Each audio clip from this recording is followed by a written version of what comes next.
Father को जामीन नहीं देना चाहिए, इसके बारे में सरकार पक्ष की तरफ से और हमने भी इंटरवेनर की तरफ से आर्ग्यूमेंट किया है। और उन्होंने जिस आधार पर जामीन बेल मांगने की कोशिश की है वो कोर्ट ने रिजेक्ट किए हैं और उन्होंने कहा है कि 24 तक उनको जुडिशियल कस्टडी में रखा जाएगा। मुझे लगता है कि कानूनी तरह से कोई सोचेगा और देखेगा तो भी ये दिखाई देता है कि फादर है उसकी कंप्लीटली गलती है। उसने अपने लड़के को व्हीकल चलाने के लिए नहीं देना चाहिए था। उसके पास वो 18 इयर्स का नहीं है, फिर वो जा नहीं सकता है पब में, फिर भी पब में जाने की अनुमति देना ये भी गलत है। और उन्होंने जो एक तकलादू स्वरूप का युक्तिवाद प्रेजेंट करने की कोशिश की कि ड्राइवर को उनके साथ भेजा था, तो ड्राइवर को भेजा था तो ड्राइवर ने कार ड्राइव करना चाहिए था। जिसके पास लाइसेंस ही नहीं है वो कार चलाएगा और ड्राइवर बाजू में बैठेगा, ये भी कंप्लीट इलीगल थिंग है। इस परिवार का जो नाम जोड़ा जा रहा है अंडरवर्ल्ड के साथ में, उसके बारे में कुछ हुआ है? नहीं, उसका कुछ उल्लेख नहीं हुआ है, लेकिन मैं ये बहुत क्लैरिटी से बताना चाहता हूँ कि उसके पिताजी, वो लड़के के दादाजी गुनहगार होंगे, मर्डरर होंगे या किसी गैंग से संबंधित होंगे। इसका ताल्लुक इस केस से कुछ भी नहीं है, जीरो ताल्लुक है।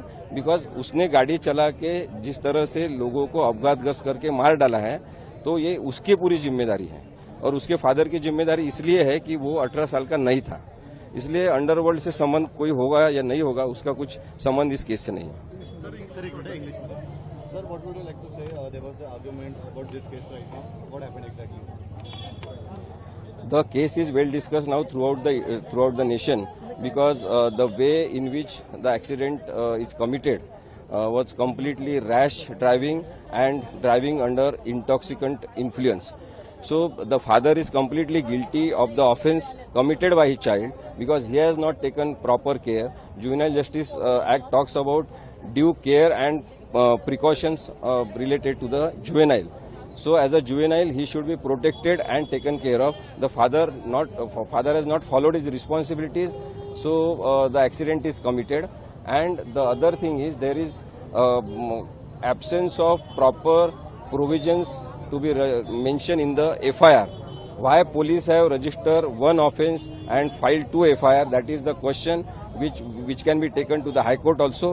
And because that is grave mistake of the police. Then there is no mention of Prohibition Act and its provisions. There is complete manipulation of the FIR. Might be police have been pressurized by someone, and so I think they are trying to mislead the court on one level. But now the matter is discussed in the society. That's why the societal pressure is compelling the police to be on the track of the law. There's a talk in society about the Agarwal family having relations with Underworld. What would you like to say about that? See, might be they are having some underworld relations, but that is not the fact related in any manner to this case, because this is a case related to accident and 2 important lives have been lost. And the child, juvenile in care of protection, he has committed the offence because he was instigated, supported and promoted by his father for doing such things which are completely illegal. So this case will be scrutinized only on the basis of the facts and the circumstances related to accident, not on the other.